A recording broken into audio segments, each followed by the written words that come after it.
તળાજાના સરતાન પર ગામે ધમધમતા દેશ વિદેશી દારૂના હાટડાઓ અને 500 ઉપરાંતની નાની ઉંમરમાં વિધવા થયેલી બહેનોના મુદ્દે સરપંચ દ્વારા જિલ્લાના એસપી મિતેશ પાંડેને કરી રજૂઆત. જોકે સરપંચે એવું પણ કહ્યું હતું કે 10 મહિના પહેલા પણ પૂર્વા સાથે રજૂઆત કરી હતી અને ધારાસભ્ય ગૌતમ ચૌહાણ સામે પણ સરપંચે ચોંકાવનારા આક્ષેપો કર્યા હતા.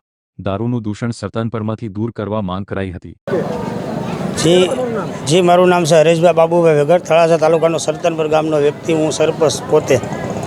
હવે મુદ્દાની વાત એમ ભાવનગર આજે જે 7-8 દિવસથી લઠ્ઠાકાંડનું જે હાલી રહ્યું છે ત્યારે અમારા ગામની અંદરથી એક પ્રશ્ન અમારે આજથી 10 મહિના પહેલાં એસપી સાહેબને, કલેક્ટર સાહેબને, પછી મંત્રી સાહેબ, મુખ્યમંત્રી સાહેબને પણ અમે એક આવેદનપત્ર મોકલ્યું હતું કે ભાઈ અમારા સરતાનપર ગામની અંદર 700 થી 750 બાયુ જે વિધવા છે એમનું અત્યારે પુરાવા સાથે મારી પાસે 500 જે બહેનો વિધવા બહેનો છે અને સરકારી જે પેન્શન લેવામાં આવે છે 1800 રૂપિયા, એ ઓલરેડી સરકારી સોંપડે પણ એનું છે.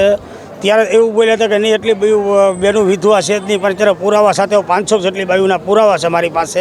એ પુરાવા પણ મેં એસપી સાહેબને રજૂઆત કરેલ છે. એસપી સાહેબને અમે આવેદનપત્ર જે દેવા ગયા ત્યારે એસપી સાહેબ અમને મળેલ નથી, પણ ઓસીમાં સહી કરીને એમના જે પી હતા એમને અમને સહી કરીને કાગળ પાછું આપી દીધું. એ રજૂઆત અમે 10 મહિના પહેલાં કરી હતી. એ પોતે જ પાછી રજૂઆત અમે એ જ કરી છે. અને રજૂઆતમાં અમારા જે ધારાસભ્ય છે તળાજા તાલુકાના જે ધારાસભ્ય ભાઈ શ્રી ગૌતમભાઈ ચૌહાણ છે, એમના જે અમે બુટલેગરો સાથે જે એની મિલીભગત છે એના વિડીયો પણ અમારી પાસે છે.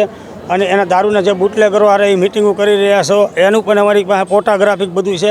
અમે એસપી સાહેબને પણ રજૂઆત કરી છે કે આ એના પુરાવા સાથે અમે આપેલ છે. જે બુટલેગરો જે મેન છે સરતાનપર ગામની અંદરથી જઈને એ કોઈ પણ વ્યક્તિને એ ફોટા દેખાડે તો તરત એમ જ કે આને એ બધા બુટલેગરો છે. અમારા સરતાનપર ગામની અંદર 15 થી 20 ભઠ્ઠીઓ દારૂની ચાલુ હોય છે.